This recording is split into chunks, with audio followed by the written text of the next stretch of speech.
doing well, having a great Friday. Getting close to the end of October here. We have another week or so, roughly. And so far this year in October, we've seen some wonderful movements to the downside and the upside on Bitcoin.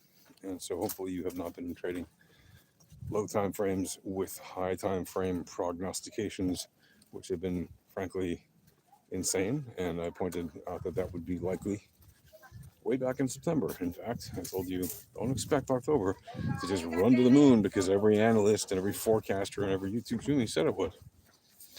But anyway, this video is not about trading the VEPs. This video is really about what the title says, right? Life, love, war, and Bitcoin. What do I mean by that? Well, Bitcoin, as great as it is, does not create life, right? It might help you in life. In fact, it might help you significantly. I can tell you that there have been many times in my life already, just in the last 15 years, that Bitcoin has actually been incredibly important and has been, you might call it a lifesaver, but it didn't create life, right? But that's not what it does. It's just an asset, right? So it's not the be all and end all of all things. Yes, it's a wonderful asset in many ways. Although, as you know, as great as it is, it's decentralized in terms of technology. It is not decentralized in terms of who holds it. And we've seen, for example, Michael Saylor recently, apparently, it's been reported that he's intending to buy yet another, like 700 million or 900 million or whatever worth of Bitcoin. Well, his company is, right? MicroStrategy. Great. So they keep investing and they keep buying. And they keep taking more Bitcoin off the table that you will never access. You will never have the ability to own unless you are one of their shareholders and you own a share of it. And most people obviously aren't, right? And he himself has said, because he never got married, so he didn't find the love of his life, so to speak. He never made children. He's declared that when he goes, when it's his time, whenever that'll be at some point in the future, his Bitcoin will basically be, quote unquote, donated to humanity, or whatever he said exactly, whatever the words were. But basically, people would not get access to them. Maybe he'll donate them to somebody, who knows? Maybe he'll donate them to some organization or do something useful with them. But from what he said, it certainly sounds like he intends to do with them what Satoshi did, which is basically let them be inaccessible. And okay, he doesn't have 1 million Bitcoin in his name. He's got apparently, the last reported amount that's known is about 17,000 Bitcoins, but that's 17,000 people who will never own a Bitcoin, right? Or 17,000 Bitcoins that will never be owned by anybody else, especially if he just lets them languish in wallets that he never gives anybody access to when he goes. Now, some people have said, well, he's been talking lately about, not needing to do self-custody, and that Bitcoin anarchists or, degens or whatever, and basically suggesting that people use centralized custodial services like Coinbase. Hello there, I see you. Hello. But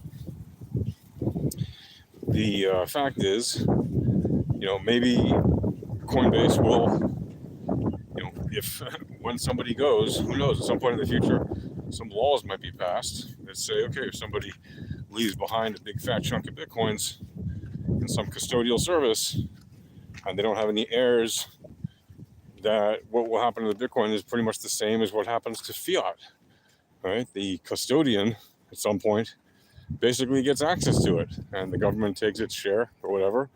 But if there's nobody to give it to, the custodian basically keeps it, right? So it might be that the Bitcoins he leaves behind will eventually just end up being, property of Coinbase or whoever has the legal right to it. At the moment, if you pass away and your money's on Coinbase, your Bitcoin's on Coinbase, there it is. And whoever can access your account can get it. But if nobody can access your account, then nobody can get it. So it could be very well, if he does actually keep his Bitcoins on an exchange like Coinbase. Frankly, I'd be a little surprised if he keeps all of them there, but you never know. It might be that he just literally lets them keep his money, which would be insane because that's just another big company that has tons of Bitcoin, and they're likely to just hold on to them, other than to use for liquidity on trades, etc. But basically, that's not very good for the distribution, right? That's one of the reasons I don't like what's happened to Bitcoin. And as great as it is as an asset, it is not the be all and end all of our problems and solutions that are necessary. And sure, it's a wonderful economic model, scarce asset, limited supply, the whole deal, right? It's great, it's wonderful. But let's not kid ourselves and think that, it's the solution to everything. It is not. The more people lose it, you can say, well, it makes the mix what's available more valuable. But yeah, but at some point, if most of it is lost, then no, right? And at some point that might happen. Maybe it'll take a long time for that to happen, but at some point it might. There is continually a small amount of Bitcoin being lost practically every day by people who lose keys. I mean, all kinds of things, right? Tiny bits here and there. They all add up over time.